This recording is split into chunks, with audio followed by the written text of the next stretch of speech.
chiamava la sua Panda Ginetta, la mia amorosa chiama la sua macchina Chippy, questa è la mia Renny.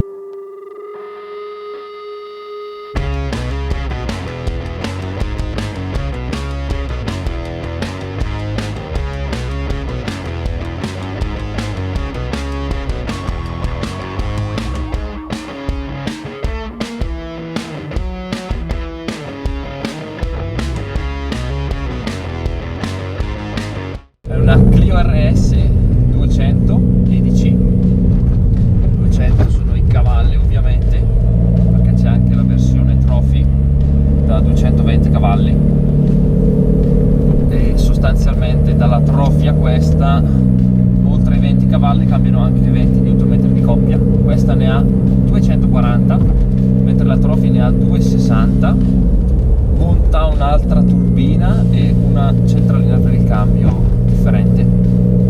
EDC è la sigla del cambio. Le Clio RS di quarta generazione montano solo esclusivamente cambio automatico sequenziale al volante con i paddle.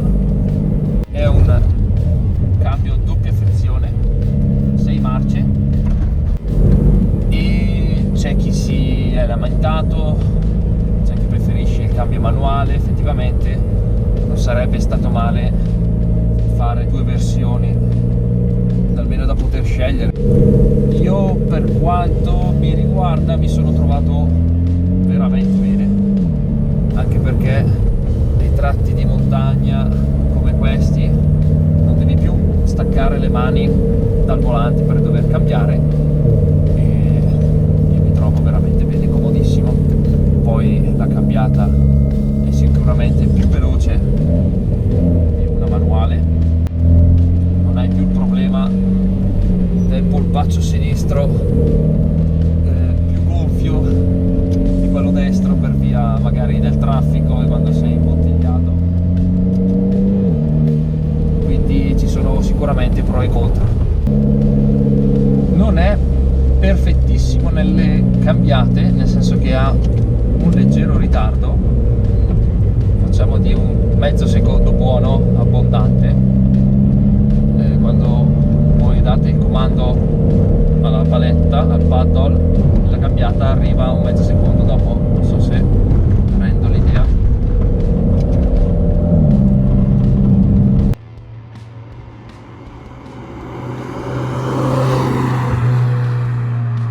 Differenziale elettronico, quindi non è autobloccante, simula un po'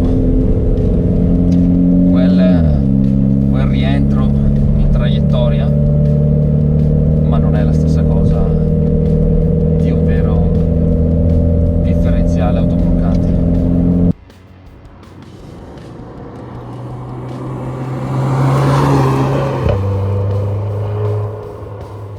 Mentre come erogazione è molto cattiva ai bassi, cioè la senti che è subito pronta, però pecca un po' nell'allungo. Si avverte un po' la mancanza di coppia dalla terza, quarta marcia, fatica un po' a arrivare agli alti.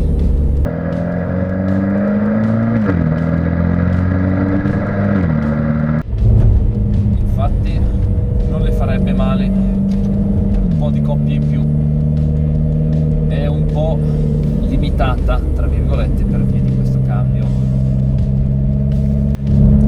ma sicuramente il suo punto più forte è il telaio Cap, che costa 1.000 euro in più, e ti danno anche associati i cerchi da 18. Io su questa monto momentaneamente con gombe invernali dei cerchi Fog Metal, devo dire spettacolari, perché sono molto più leggeri rispetto agli originali e nella guida si sente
frenaio K parecchio rigidino, devo dire. Hanno montato degli ammortizzatori idraulici sull'anteriore e da originale la macchina non era neanche troppo rigida, era anche abbastanza confortevole.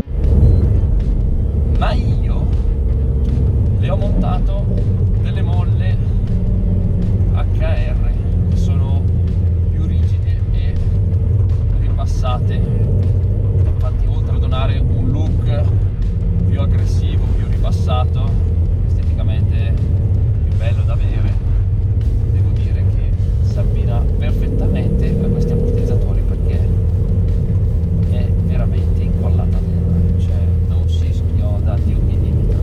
Tende un po' a ballare il posteriore nei tratti più rapidi, magari se bisogna fare una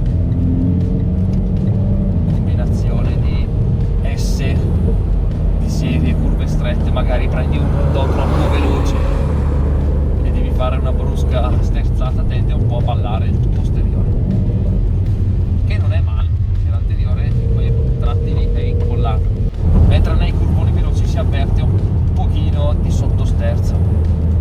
Sicuramente montando delle gomme semi slick sarei parecchio curioso di sapere che tipo di reazioni di comportamento possa avere. Non è escluso che si possa fare una prova in pista, visto che non sono mai andato in pista con questa macchina.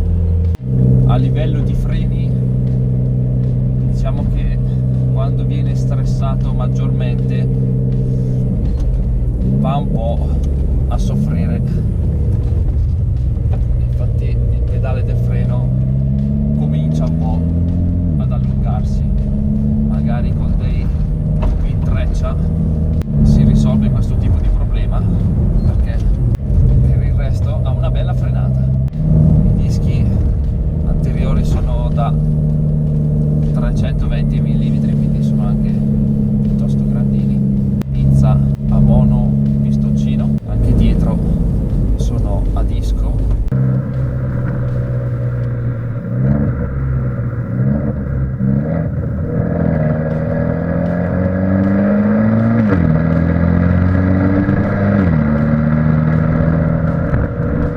La prima cosa che mi ha balzato all'occhio appena seduto in macchina sono i sedili. I sedili sono mega avvolgenti, sia nella parte dello schienale che anche delle gambe, sono veramente avvolgenti. Esteticamente avrei preferito magari la versione della Clio RS3, della Recaro, montava sedili Recaro, però devo dire che comunque fanno il loro sporco dovere, cioè sia nei tratti veloci in cui hai delle S rapide, non ho avuto, cioè sei veramente bloccato, mi sento come se fossi una sorpresa dentro un ovetto Kinder, schiacciato dentro, incastrato e non ti schiodi più da lì, quindi direi che tutto sommato vanno bene anche così. E ora ciò che interessa di più a noi maschietti. Ma abbiamo la modalità sport con le valvole aperte? Certo che sì. Premendo il tasto RS si entra in modalità Sport. In modalità Sport il minimo sale, le valvole di scarico si aprono, le cambiate si trasformano in cannonate e sono accompagnate da uno splendido borbottio in rilascio. Per chi volesse esagerare si mette in modalità manuale, si tiene premuto il tasto per altri 2 secondi e si entra in modalità race. In modalità race si disattivano tutti i controlli e le cambiate sono ancora più veloci.